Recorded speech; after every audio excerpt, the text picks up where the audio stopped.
There is a principle in analytical reasoning that investigators use when a case has generated many competing theories, many possible explanations, and many weeks of public speculation that has not produced resolution. It is called Occam's razor. And it says in its essential form that when multiple explanations are available, the simplest one that accounts for the known facts is usually the correct one. Former FBI agent Jennifer Coffindaffer invoked that principle on Sunday night in a public post that has generated more serious analytical response than almost anything said publicly about the Nancy Guthrie case in weeks. She wrote that law enforcement has known the motive for this abduction from the beginning. She wrote that the motive is simple: kidnapping for ransom. She wrote that Nancy Guthrie sadly died. And she wrote that the kidnappers knew the FBI would not recommend payment without proof of life, sent 2 ransom notes to media organizations anyway, and that was the end of the operation. The simplest explanation, the one that accounts for the known facts without requiring elaborate architecture. The ransom notes arrived early, demanded millions, set hard deadlines, then went silent when the deadline passed and no proof of life was provided. The note writers have not communicated since February 9th. Over 2 months of silence from the source the FBI assessed as likely authentic. The Smith analysis wants to hold that observation, the Coffindaffer assessment, alongside everything else that is publicly known about this case on day 73. Not to accept it as confirmed, because it has not been confirmed, but to examine whether the simple explanation she is pointing to is in fact consistent with the evidence in a way that more complex theories are not. That examination requires patience, and it requires honesty, and it requires being willing to sit with conclusions that are uncomfortable in a case where an 84-year-old woman is still officially a missing person. Day 73. Nancy Guthrie was taken from her home in the Catalina foothills of Tucson, Arizona, in the early hours of February 1st, 2026. She was 84 years old. She had a pacemaker. She required daily medication. Her phone, purse, and medication were left behind. Her blood was found on the front steps. A masked, armed individual appeared at her front door at 1:47 a.m. Her pacemaker disconnected from its monitoring app at 2:28.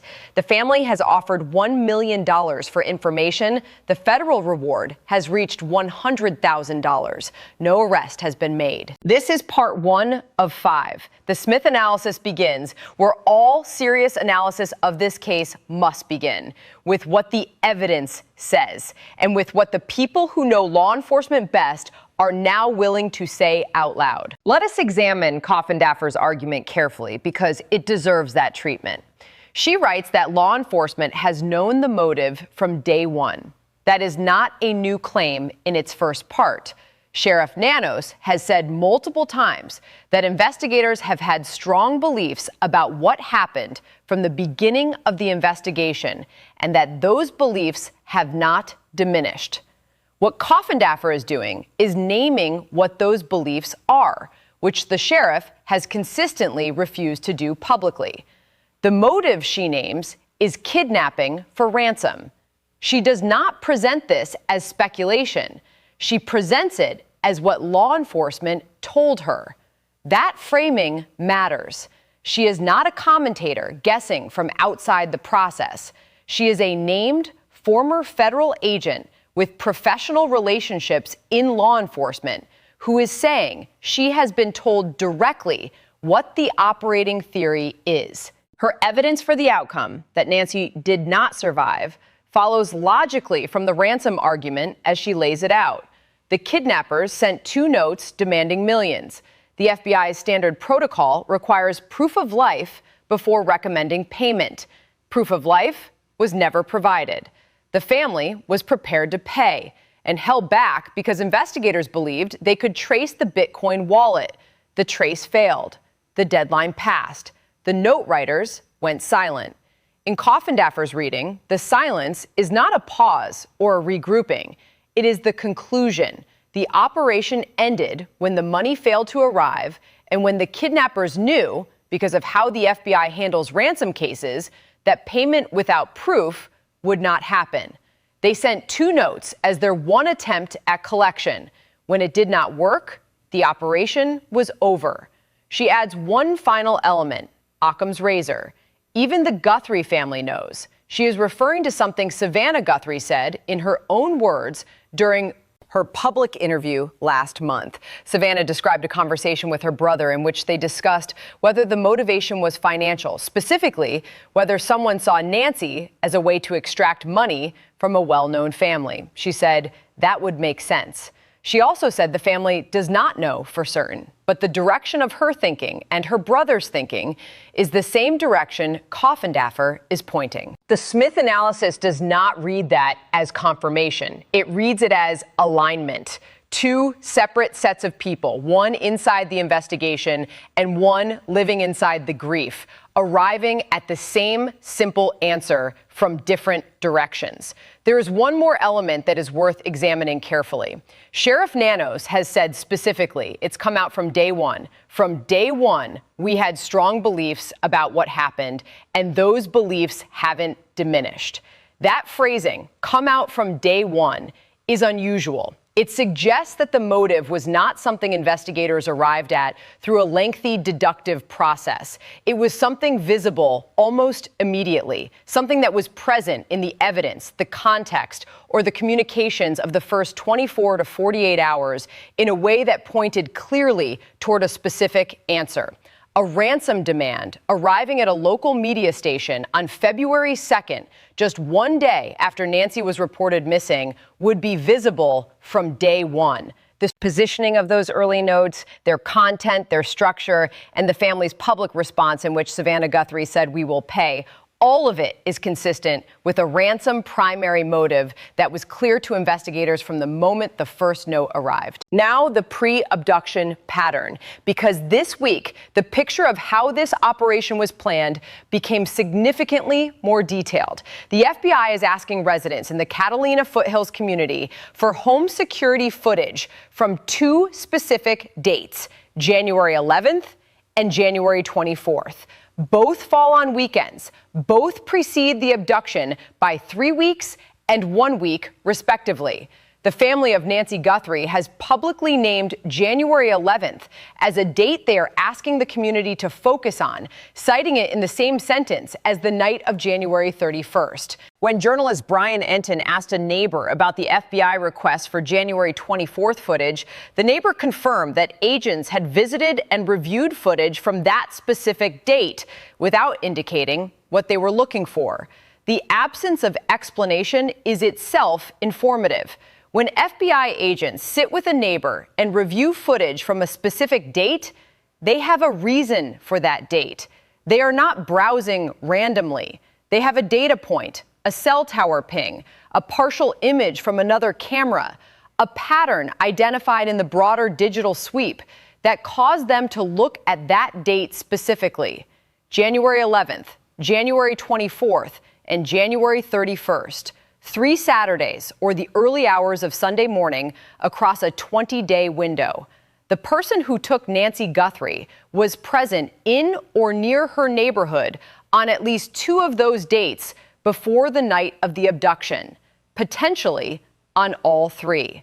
Former FBI agent Jennifer Coffindaffer described the family's focus on January 11th as indicating the suspect was conducting a trial run on that date. That is consistent with the behavioral pattern visible in the doorbell camera footage from February 1st. A person who came to the property on January 11th without a backpack was assessing the approach, the camera position, the neighborhood pattern. A person who may have returned on January 24th was confirming details. A person who arrived on January 31st with the backpack, the firearm, and the sedative compound, and who executed the operation in 41 minutes, was returning to a location they had already mapped. Investigators have also been examining a vacant property near Nancy's home and neighboring construction activity.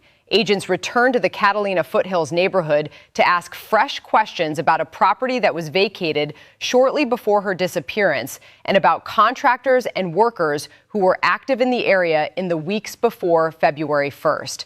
That investigative focus, the vacant property, the construction workers, the contractors, is consistent with looking for someone who had legitimate, unremarkable reasons to be in the neighborhood on multiple occasions before the abduction.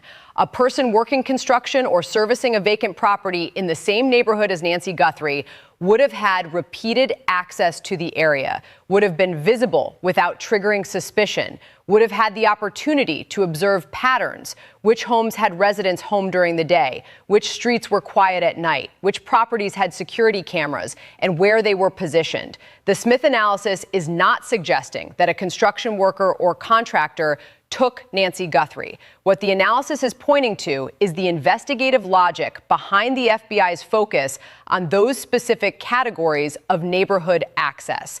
The inside information required to plan this abduction did not require someone to know Nancy personally. It required someone with repeated, unremarkable physical access to the neighborhood itself over several weeks. And the vacant property and construction activity in the area represents exactly the kind of access that would be invisible in retrospect. The harassment of the Guthrie family is a story that deserves its own extended examination because it reveals something about the information environment that surrounds this case that has consequences beyond the individual family members involved. Police have increased patrols in the neighborhood of Annie Guthrie, Nancy's daughter, who was the last family member to see her alive and who had dinner with her on January 31st before her son-in-law drove Nancy home. The reason for the increased police presence is harassment. Online commentators and content creators have been patrolling Annie's neighborhood, filming from public streets, approaching neighbors, and generating complaints. The Sheriff's Department confirmed it received complaints from Annie personally and responded with additional patrols. Annie Guthrie and her husband, Tommaso Cioni, have been the targets of sustained, organized online speculation throughout this case. The cascade began in the earliest days when a journalist reported that a law enforcement source had described Tommaso as a prime suspect. That report was never confirmed by the Pima County Sheriff's Department. The department subsequently issued a public statement clearing the entire Guthrie family, all siblings, all spouses, as suspects. Savannah Guthrie addressed the harassment of her family in public terms that were careful and measured, but unmistakable in their pain. She called the whispers and speculation unbearable. She said it piles pain upon pain. She said she does not understand it and never will. The Smith analysis wants to be direct about something that most coverage of this dynamic has been careful around. The harassment of Annie Guthrie and her husband is not investigation. It is not accountability journalism. It is the product of an information vacuum, a case with national attention, no named suspects, no official resolution, and a digital ecosystem that has filled. That vacuum with theories, some of which have attached themselves to people who have been cleared by the investigators who actually have access to the evidence. The people harassing Annie Guthrie in her neighborhood do not have evidence the FBI does not have. They do not have access the sheriff does not have. They have an internet connection, a camera, and a theory that the official investigation's clear statement that the family is not involved has not dislodged. The damage this causes is real and it is ongoing. The Guthrie family has been cooperating with investigators. They are grieving and they are dealing with people filming their homes and approaching their neighbors because speculation has filled the space where an official answer has not yet arrived. The Smith analysis notes that this situation also has an investigative dimension. The presence of online commentators in the neighborhoods related to this case, the filming, approaching residents, asking questions, creates noise in the evidentiary environment. Neighbors who might otherwise notice and report something unusual are now habituated to unusual activity in the area. The signal-to-noise ratio that investigators depend on for community tips is being degraded by the sustained presence of people who are not investigators and who are not producing evidence. The increased police presence in Annie's neighborhood is a concrete public safety response to a genuine complaint. It is also a visible symptom of a dynamic that has been one of the more under-examined problems in how this case has unfolded in the public sphere. The Smith analysis wants to close today by holding two things simultaneously, because both are true and neither cancels the other out. The first is this: Jennifer Coffindaffer's assessment that the motive was simple, that investigators have known it since day one, and that Nancy did not survive, is the most direct expert statement made publicly about the resolution of this case. It is sourced, it is credentialed, it is consistent with the public evidence. And it is consistent with what Savannah Guthrie herself has said in her own words about what she and her brother believe may have happened. The Smith analysis treats that assessment with the seriousness it deserves, not as confirmed fact because it has not been confirmed, but as a credentialed professional observation that the analytical weight of the evidence supports. The second is this: Nancy Guthrie is officially a missing person. No law enforcement agency has confirmed her death. No body has been found. Investigation is active. And as long as those things are true, any statement about her status from any expert, from any analysis, including this one, is provisional. The family is not at a place where certainty is available, and certainty should not be manufactured for them by outside analysis when official confirmation has not been made. Those two things, the analytical credibility of the simple explanation and the official status of the case as unresolved, exist simultaneously, and the honest analytical position is to hold both rather than collapsing into one at the expense of the other. What the Smith analysis can say with confidence, based on the full public record at day 73, is this: the evidence points toward a planned, targeted operation by someone who spent 3 weekends in the neighborhood before executing it. A person who brought sedative compounds acquired through a procurement trail the FBI is following. A person whose DNA may be in the mix sample from inside the home that forensic scientists are urgently working to separate. A person whose cell phone was active in the Catalina foothills at 1:47 in the morning and whose movement is being traced through cell tower analysis. The operation was simple in its motive, as Coffindaffer says. It was complex in its execution, as the 3-phase cardiac record and the 3-weekend pre-abduction pattern suggest. And somewhere in the distance between what investigators believe and what they can prove, that person's name is already written. Hoda Kotb and Savannah Guthrie will reunite at the Today anchor desk this week. Savannah will be visible again every morning. The case will remain in the consciousness of the country that has been watching it for 73 days. And the people responsible, whoever they are, will continue to carry the weight of what they know in a world where forgetting is not available to them. Former FBI agent Jason Pack has said the walls are closing. The Smith analysis agrees, not because a single breakthrough has announced itself, because the mathematics of secrets held over time under sustained public attention, with the full resources of the FBI applying pressure across every available data environment, those mathematics do not favor silence indefinitely. The tip line is 1-800-CALL-FBI. Anonymous submissions at tips.fbi.gov. $1 million, 100,000 federal dollars, both active. No identification required.